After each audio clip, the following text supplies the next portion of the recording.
उस्ताद जी, हाँ कहो मेरी जान। मैं आपसे नमस्ते करती हूँ। नमस्ते करती हो? हाँ। मैं भी आपसे आई लव यू करता हूँ। अच्छा, हाँ लेकिन उस्ताद जी, हाँ जी।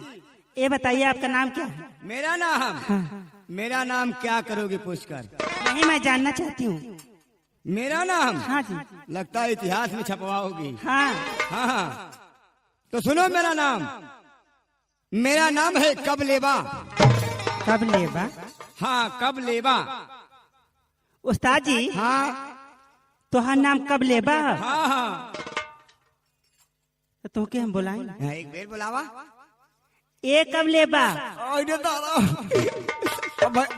अब टाइम ना हा। 2-4-5 मिनट ठहर के एक बेर और का, एक बेर और आपका नाम लेके बुलाऊं? एकदम में बुलाओ। अब ये देख लिया। अब ए बताइए। कब लेबा? अरे 12 बजे दोपहर का।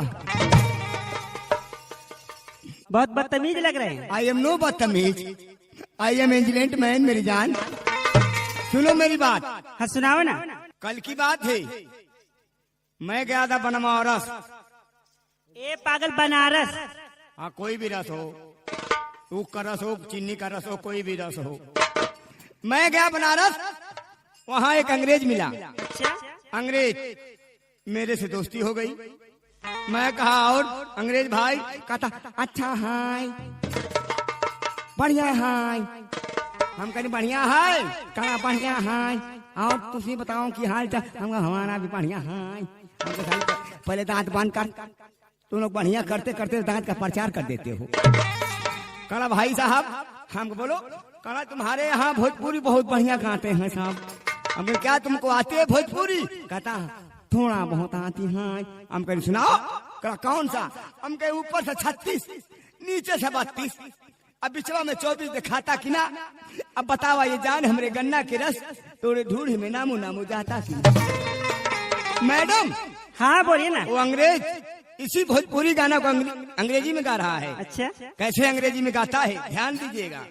हाँ सुनाओ, मैं ध्यान दे रही हूँ। आज तुम भोजपुरी सुनी हो आज तक, अभी इंग्लिश में गाना सुनो भोजपुरी।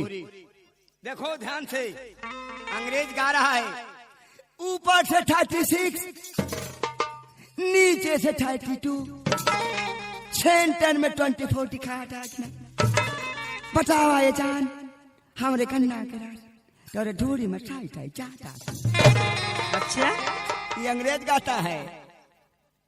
अच्छा ये अंग्रेज गा? हाँ अंग्रेज गा रहा है अंग्रेजी में। अच्छा, हाँ तू कैसे गावला? मैडम। हाँ बोलिए ना। क्या तुम्हें भी कुछ सुनना है, सुनाना है? नहीं सुनाना। सुनाना है तो सुनाओ मेरी पोपो, एकदम सुनाओ, हमारा दिल बहलाओ।